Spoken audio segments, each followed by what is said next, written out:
যদিও এটা ছিল আমাদের বিবাহ বার্ষিকী, কিন্তু বাচ্চা কাচ্চা সামনে রেখে তো আর নিজেদের অ্যানিভার্সারি কেক কাটা কেমন না, তাই জন্য বার্থডে কেক কাটার সময় বললাম happy birthday to you Soha, happy birthday to you Arisha.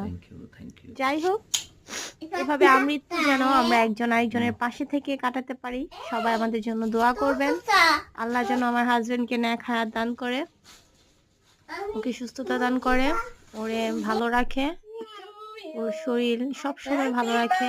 এই দোয়াই সবার কাছে চাই। আমার বাচ্চাদের জন্য দোয়া করবেন, আমাদের জন্য দোয়া করবেন। আমরা হাজারো বিপদ আপদ বাধা পেরিয়ে একসাথে যেভাবে আছে এভাবে যেন আমৃত্যু কাটিয়ে দিতে পারি। সবার কাছে অনেক বেশি দোয়া চাই। আমিও সবার জন্য দোয়া করি। সবাই ভালো থাকবেন, সুস্থ থাকবেন। আল্লাহ হাফেজ। প্রতিবন্ধী একদম